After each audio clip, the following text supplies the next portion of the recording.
अभी जो आपने देखा होगा हाथरस की घटना जो हुई है वो काफ़ी शर्मनाक घटना है। और एक वो वाल्मीकि समाज की बच्ची है और वो दलित समाज से आती है। बात यहाँ दलित समाज का नहीं है, बात यहाँ पर है जो हिंदू रीति रिवाज के हिसाब से रात में अंतिम संस्कार नहीं होता है। हम खुद इंडियन यूनियन मुस्लिम लीग के जिला अध्यक्ष बोल रहे हैं और हम तमाम मट्टियों में जाते रहते हैं, तमाम अंतिम संस्कार में जाते रहते हैं। 2:30 बजे रात में उसका अंतिम संस्कार कर दिया गया। मैंने खुद देखा, गाड़ी से लाया गया और उसको लाश रख करके बाद में पेट्रोल डाल करके फूंक दिया गया। और आपको ये पता होना चाहिए जब कोई अंतिम संस्कार किया जाता है उनके घर वालों को बुलाया जाता है, घर वाले उनके होते हैं। वो लड़की के साथ हमारी बहन थी, उसके साथ में रेप हुआ। रेप होने के बाद उसने अस्पताल में बयान दिया और बयान में उसने साफ साफ कहा, कहीं को छुपा नहीं है। उसके बावजूद यहाँ पर आपके लोकल अस्पताल में डाले रहे, फिर अलीगढ़ अस्पताल में डाले रहे, फिर उसके बाद उसको आपके दिल्ली अस्पताल में लाए। ये जो घटना है ये शर्मनाक घटना है, देश को झंझोड़ने की घटनाएं हैं। ऐसी रेप की कितनी घटनाएं हो रही हैं और हमारे डीजीपी का बयान ये आता है उसके रेप नहीं हुआ है मेडिकल के हिसाब से। आपको ये पता होना चाहिए कोई भी जांच होती है तो 5 दिन के बाद 4 दिन के बाद जो कीटाणु होते हैं वो भी गायब हो जाते हैं और जो मेडिकल जांच होती है उसमें वो नहीं आता है। तो 15 दिन की बाद पुष्टि कैसे हो सकती है? कोई भी मेडिकल, दुनिया का कोई भी डॉक्टर 15 दिन के बाद रेप की घटना साबित नहीं कर सकता है।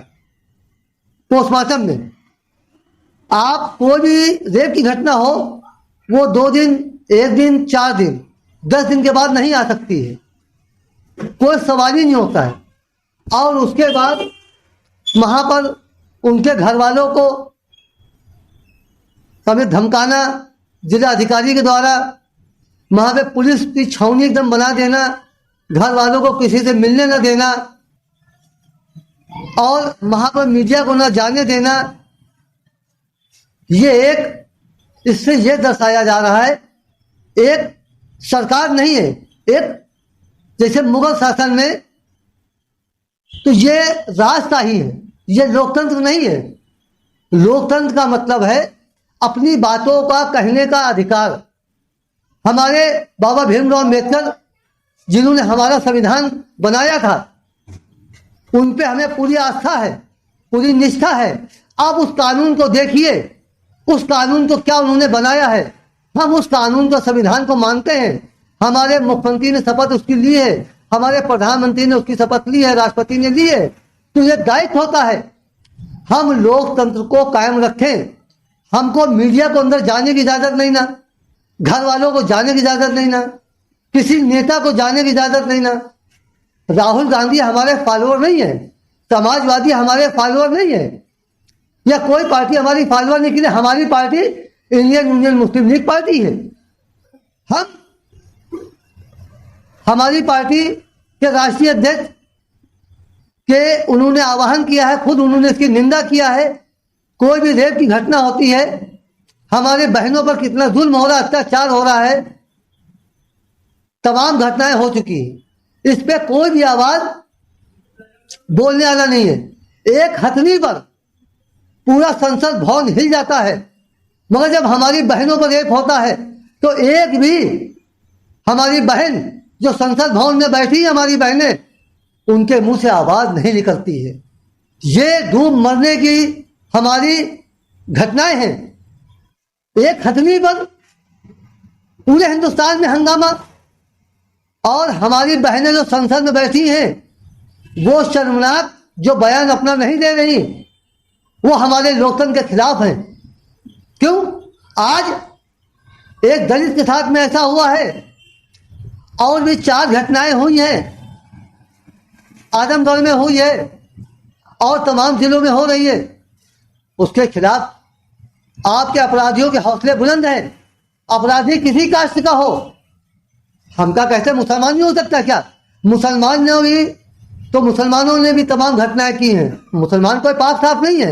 अपराधी की कोई जात नहीं होती है, हिंदू मुस्लिम ईसाई बौद्ध किसी धर्म का हो सकता है, मगर कोई भी अपराधी हो, चाहे वो हमारा भाई क्यों ना हो, उसको सजा मिलनी चाहिए।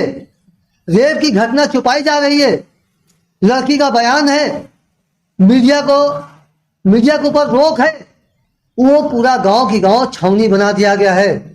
हम महामहिम राष्ट्रपति जी से मांग करते हैं, सुप्रीम कोर्ट मुख्य न्यायाधीश से मांग करते हैं, उनका हस्तक्षेप होना बहुत जरूरी है।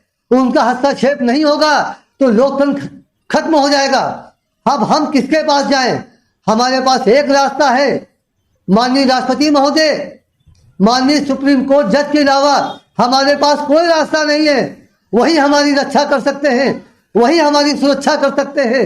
हम उनसे आग्रह करते हैं, आप इसकी सुप्रीम कोर्ट के रिटायर्ड जज या कोई भी ऐसी टीम बना करके आप आगे आइए, सुप्रीम कोर्ट आगे आए, इसकी जांच होनी चाहिए। जो रात में जलाई गई है, ये रात में बगैर घर वालों की मर्जी से जलाई गई लाश। पता नहीं लाश उस बेटी की है या नहीं है, घर वालों को दिखाया नहीं गया, चेहरा दिखाया नहीं गया। लाश सीधे गाड़ी से उतार करके सीधे तभी लकड़ी पे लाई गई, पूरा उसका वीडियो है। जब वो लकड़ी पे लाश लाई गई तो ये कैसे माने ये लाश मेरी बहन की है? लाश किसी की भी हो सकती है। आपने हजारों अंतिम संस्कार देखे होंगे, चेहरा खोला जाता है, चेहरा खोला नहीं गया है। पूरी वीडियो आप उसको देखिए, चेहरा खोला नहीं दिया गया। मेरी बहन की लाश गायब कर दी गई है और वहां पर लाश दूसरी रखी गई है। ये मैं दावे के साथ कह रहा हूं। आप चेहरा कहीं पर दिखाया गया हो तो मेरी गर्दन काट दी जाए। वो मेरी बहन की लाश नहीं है, किसी दूसरे की लाश वहां रखी गई है और वो लाश किसी दूसरे की जलाई गई है। ये मुझे ऐसा महसूस हो रहा है कि ये हमारी बहन की लाश होती तो वो लाश दिखाई जाती, घर वालों को दिखाई जाती, पुष्टि की जाती। कोई चेहरे की पुष्टि नहीं है, एक भी फोटो नहीं है, एक भी लाश जलने से पहले कोई फोटो नहीं है। लाश जब रखी जाती, चेहरा खोला जाता है, कोई पुष्टि नहीं ना। हम किसके पास जाएं? हम महामहिम राष्ट्रपति, हमारे राष्ट्रपति जो हैं वो भी दलित समाज के हैं।